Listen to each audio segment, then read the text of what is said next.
नमस्कार, search story में आपका स्वागत है। मैं हूं संजना। आइए नजर डालते हैं आज की कुछ खास खबरों पर। Wishing the citizen of India a happy Navratri, Dussehra and Deepavali festival. From management, principal, staff and student of this historic institution, BN Senior Secondary School outside Hall Gate, Amritsar. Phone number 0183255195. Pandit Beznath Senior Secondary School.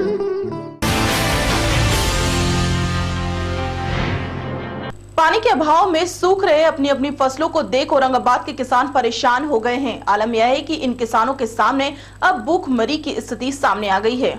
एक पानी के अभाव में सूख रहे अपनी अपनी फसलों को देख औरंगाबाद बिहार के किसान परेशान हो गए हैं।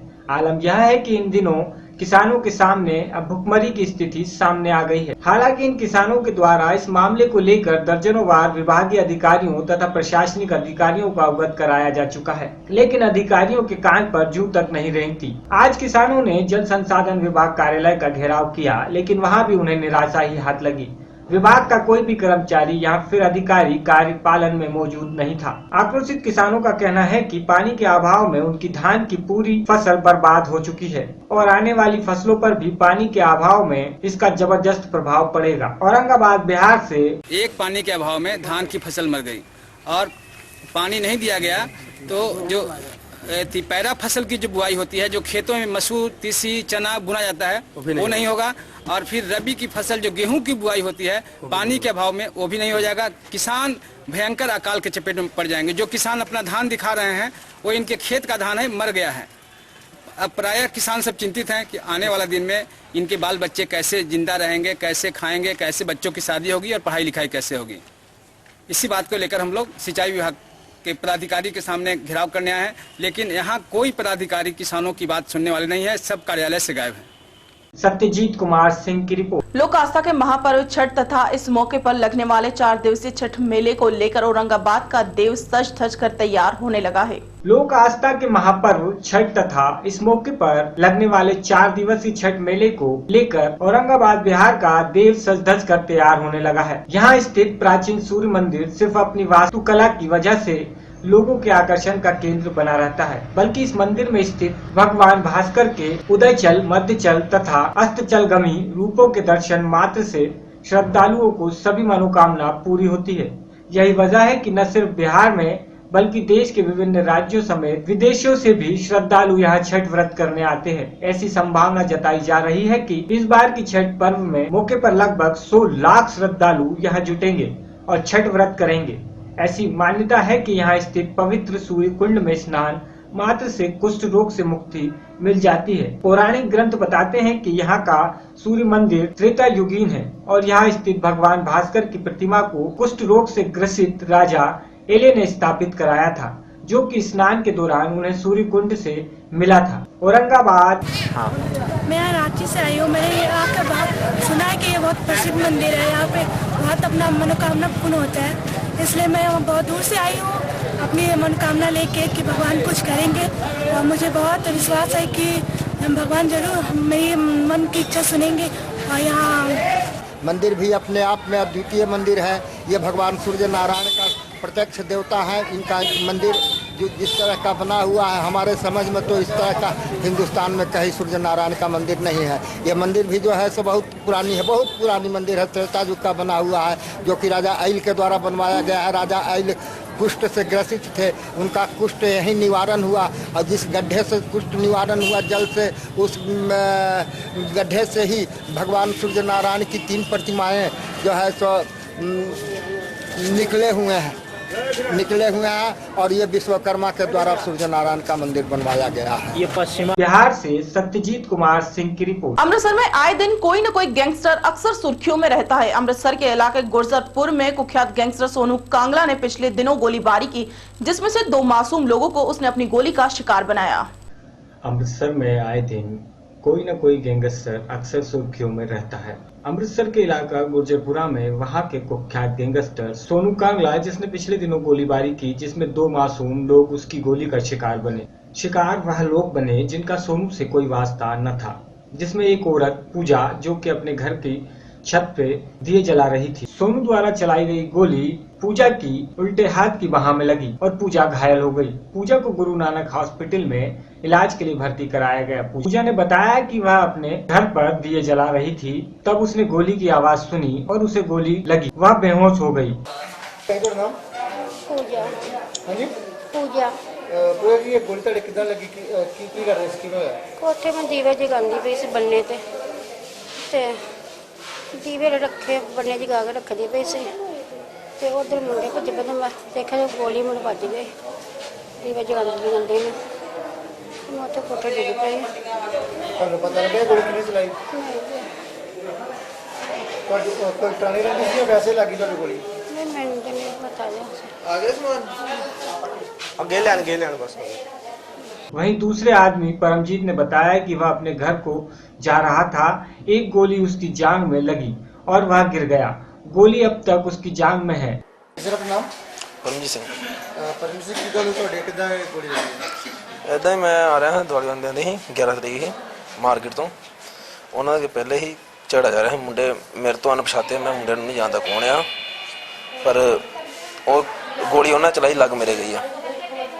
ਕੀ ਕੋਈ ਪੁਰਾਣੀ ਰੰਜਿਸ਼ ਸੀ ਜਾਂ ਵੈਸੇ ਹੀ ਲੱਗੀ ਨਹੀਂ, ਮੇਰੀ ਰੰਦਿਸ਼ ਕੋਈ ਨਹੀਂ। ਉਹ ਮੁੰਡੇ ਨਾਲ ਅਣਪਛਾਤੇ ਮੁੰਡੇ, ਮੈਂ ਉਹਨਾਂ ਨੂੰ ਨਹੀਂ ਜਾਣਦਾ ਕੌਣ ਆ ਕੌਣ ਨਹੀਂ। ਤੁਹਾਡੀ ਗੋਲੀ ਕਿੱਥੇ ਲੱਗੀ ਸੀ ਮੇਰੇ ਗੋਲੀ ਮੇਰੇ ਘਰ ਤੋਂ ਕੋਈ 50 ਮੀਟਰ ਪਿੱਛੇ ਨਹੀਂ ਤੁਹਾਡੇ ਕਿੱਥੇ ਗੋਲੀ ਲੱਗੀ ਕਿੱਥੇ ਥਾਈ ਤੇ। ਇਸ ਸੰਬੰਧੀ ਪੁਲਿਸ ਨੇ ਕੀ ਕਾਰਵਾਈ ਕੀਤੀ ਪੁਲਿਸ ਨੇ ਆਪਣੀ ਕਾਰਵਾਈ ਪੂਰੀ ਕੀਤੀ, ਉਹਨਾਂ ਨੇ ਕੋਈ ਨਹੀਂ ਛੱਡਿਆ। ਪਰ ਉਹ ਕਹਿ ਰਹੇ ਸੀ ਪਰ ਮੈਂ ਜਾਣਦਾ ਨਹੀਂ ਕਿਸੇ ਨੂੰ, ਤੇ ਮੈਂ ਚਲਾਉਣ ਵਾਲੇ ਦਾ ਨਾਮ ਤੁਹਾਨੂੰ ਪਤਾ ਕੌਣ ਨਾ ਕਿਸੇ पता लगा। पुलिस से इस बारे में पूछा गया तो पुलिस ने कहा कि केस की तफ्तीश जारी है। सोनू कंगाल के खिलाफ मामला दर्ज करके आगे की तफ्तीश की जा रही है और सोनू कंगाल को पहले भी पुलिस ने पहले भी कई बार कई मामलों में गिरफ्तार किया है। ਇਹ ਜੀ ਕੱਲ ਰਾਤ ਕੋਈ ਕਰੀਬ 9:30 ਵਜੇ ਦੀਵਾਲੀ ਵਾਲੀ ਰਾਤ ਨੂੰ ਗੁਰੂ ਨਾਨਕ ਕਲੋਨੀ ਹੈਗੀ ਆ, ਉਹਦੇ ਵਿੱਚ ਕੰਗਲਾ ਗੈਂਗ ਵੱਲੋਂ ਗੋਲੀ ਚਲਾਈ ਗਈ ਆ, ਜਿਸ ਦੇ ਨਾਲ ਘਰ ਦੀ ਛੱਤ ਦੇ ਉੱਪਰ ਇੱਕ ਲੇਡੀਜ਼ ਜਿਹੜੀ ਆ ਉਹ ਖੜੀ ਜ਼ਖਮੀ ਹੋਈ ਸੀ, ਜਿਸ ਸੰਬੰਧੀ ਹੋਰ ਵੀ ਕਾਫੀ ਉਹਨਾਂ ਨੇ ਗੋਲੀਆਂ ਚਲਾਈਆਂ ਨੇ। ਲੇਡੀਜ਼ ਨੂੰ ਹਸਪਤਾਲ ਦਾਖਲ ਕਰਾਇਆ ਜਾ ਚੁੱਕਾ ਵਾ ਅਤੇ ਕੰਗਲਾ ਤੇ ਉਹਦੇ ਹੋਰ ਸਾਥੀਆਂ 7-8 ਸਾਥੀਆਂ ਦੇ ਕਰੀਬ ਮੁਕੱਦਮਾ ਦਰਜ ਕਰਕੇ ਤਫਤੀਸ਼ ਅਮਲ ਵਿੱਚ ਲਿਆਂਦੀ ਜਾ ਰਹੀ ਆ। ਗ੍ਰਿਫਤਾਰੀ ਵਾਸਤੇ ਉਪਰਾਲੇ ਜਾਰੀ। ਕਿਹੜੇ ਹਸਪੀਟਲ ਦਾਖਲ ਹੋਏ ਉਹਨੂੰ ਗੁਰੂ ਨਾਨਕ ਹਸਪਤਾਲ ਵਿੱਚ 5 ਨੰਬਰ ਵਾਰਡ ਵਿੱਚ ਦਾਖਲ। ਸਰ ਕੋਈ ਪਰਸਨਲ ਰੰਜਿਸ਼ ਸੀ ਜਾਂ ਵੈਸੇ ਹੀ ਜ਼ਖਮ ਹੋਈ ਆ ਰੰਜਿਸ਼ ਇਹਦੇ ਵਿੱਚ ਇਹ ਸੀ ਕਿ ਜਿਹੜਾ ਇਹ ਮੁਕੱਦਮੇ ਦਾ ਮੁਦਈ ਆ ਰਾਜਨ ਕੁਮਾਰ, ਉਹਦੇ ਭਰਾ ਦਾ ਇਹਨਾਂ ਦੇ ਕਿਸੇ ਆਦਮੀ ਦੇ ਨਾਲ ਝਗੜਾ ਹੋਇਆ ਸੀ, ਜਿਸ ਤਹਿਤ ਇਹਨਾਂ ਨੇ ਆਣ ਕੇ ਉਹਨਾਂ ਦੇ ਘਰ ਵਿੱਚ ਗੋਲੀ ਚਲਾਈ।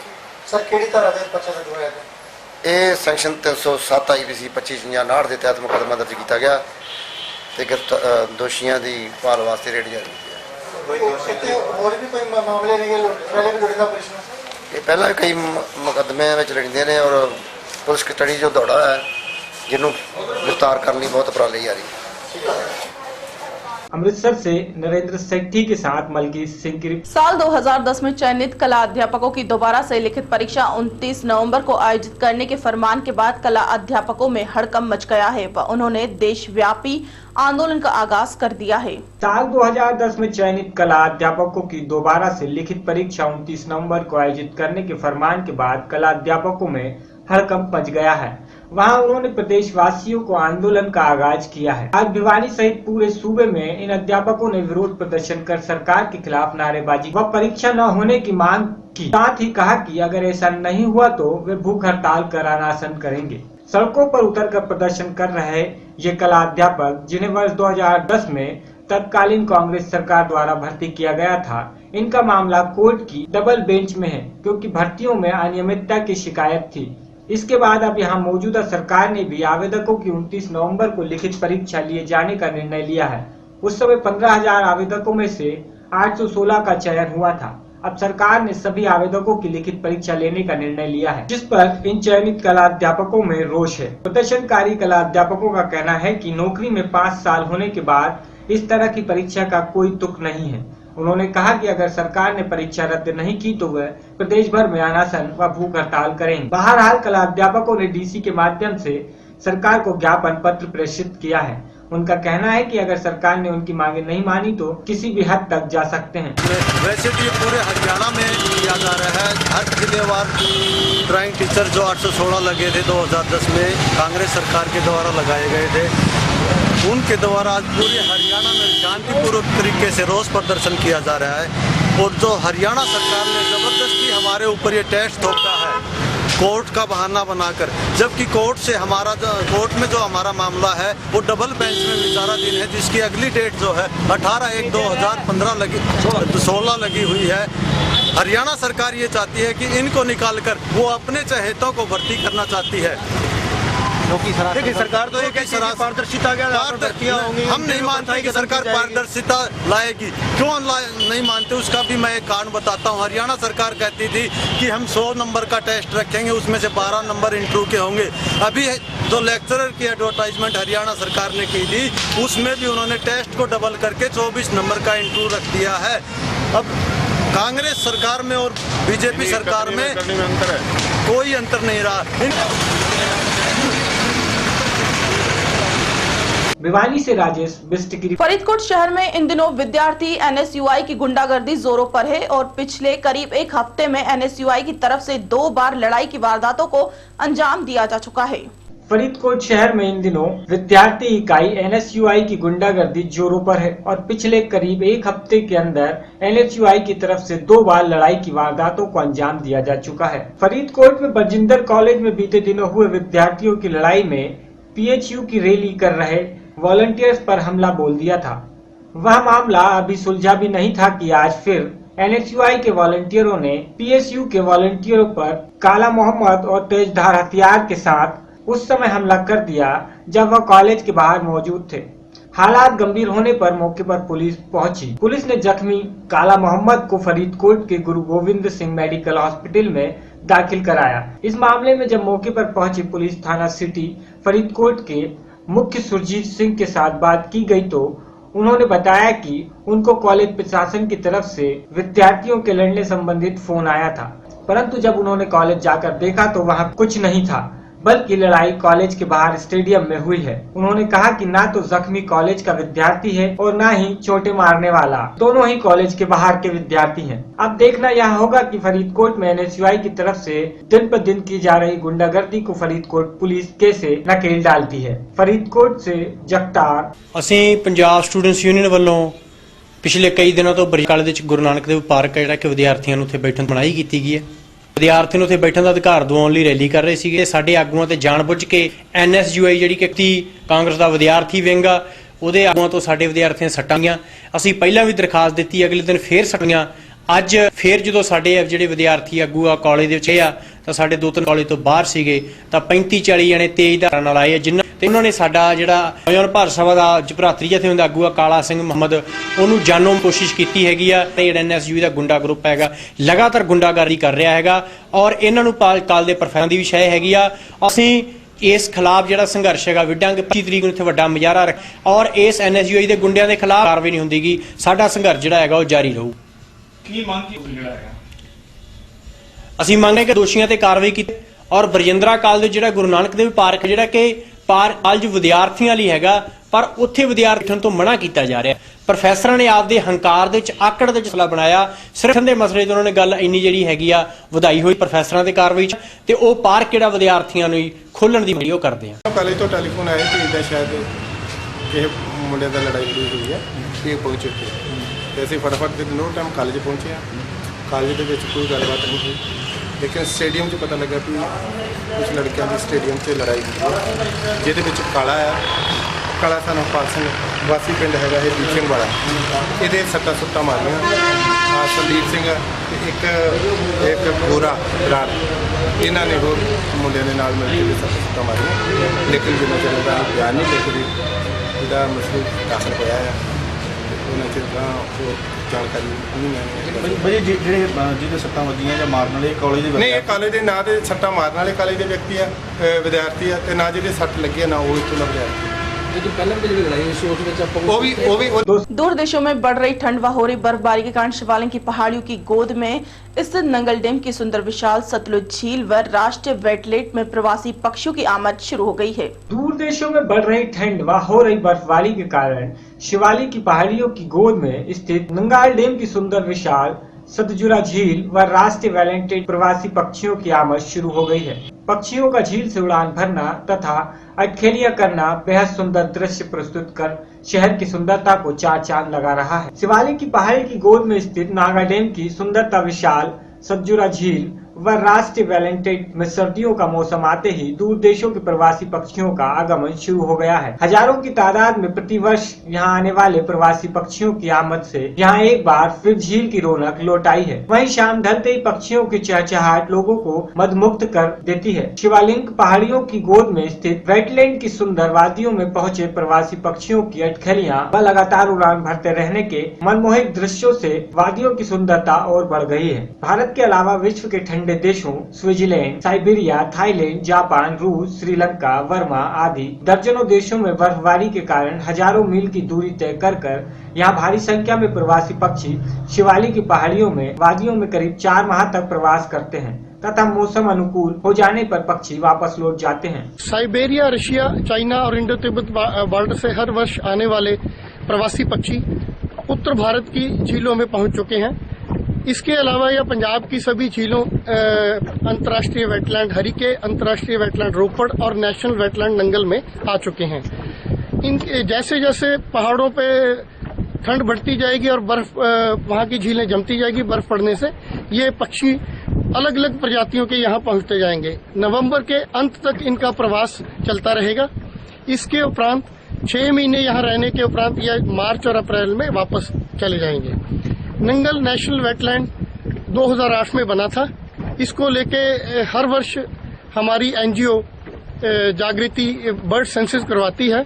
इसमें पंजाब सरकार के अधिकारी और चंडीगढ़ बर्ड क्लब के लोग, अन्य पंजाब के अन्य बर्ड वाचर भाग लेकर हम सब संयुक्त रूप से एक ऐसा प्रयास करते हैं ताकि लोगों को इनके कंजर्वेशन के लिए और इनके बचाव के लिए और के कंजर्वेशन और बचाव के लिए लोग ज्यादा से ज्यादा आगे आए। स्थानीय लोगों का काफी ज्यादा क्रेज इसके लेके बढ़ा है। हमारा 12-13 लोगों का एक ग्रुप है जो हम इसको लेकर बर्ड वाचिंग को लेकर और कंजर्वेशन को लेकर काम करते हैं।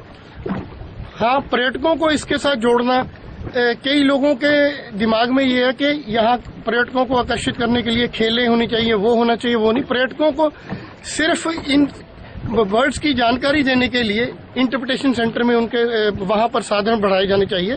लेक में अगर जितने ज्यादा पर्यटक आएंगे या उसमें होंगे, उससे बर्ड्स को डिस्टर्बेंस होगी। इससे कभी भी बर्ड्स मतलब एक स्थान पर टिक के नहीं रह सकते। अगर ज्यादा पर्यटन का दखल यहाँ बढ़ेगा तो बर्ड्स इस लेक में कम हो जाएंगे। इस समय तो लेक में bar headed geese, ruddy shelduck, gadwall, coots, great crested pochard के अलावा great crested grebe, great cormorant आदि प्रजातियां यहाँ आ चुकी हैं। इन दिनों में नेशनल वेटलैंड नंगल में जो पंछी आते हैं उनको देखने का अलग ही अलौकिक ही नजारा होता है। जब हम सुबह सैर करते हैं, यहाँ जो पंछी है, हम अपने बच्चों को इसकी जानकारी देते हैं कि ये जो पंछी है हमारे देश में बाहर से देशों से आए हैं, उनको भी इसकी जानकारी मिलती है। मैं आपके चैनल के माध्यम से एक बेनती भी करना चाहूंगा एज ए पर्यटक की, जो हमारा वेटलैंड है इसके आसपास नजायज कब्जों की, जो कह सकते हैं जैसे घाट बन रहे हैं, नजायज पेड़ कट रहे हैं, उसके साथ साथ पेड़ कट रहे हैं, नजायज कब्जे हो रहे हैं, उसके साथ हमारा नेशनल वेटलैंड है जो कम होता जा रहा है। कहीं आने वाले हालात ऐसे ना हो जाएं कि ये कम हो जाए और हमें और हमारे बच्चे और कि आने वाले देश को इन पंछियों को देखना और जानना दुर्भर हो जाए। रूपर पंजाब से राकेश। खबरों में फिलहाल इतना ही। मुझे दीजिए इजाजत। नमस्कार।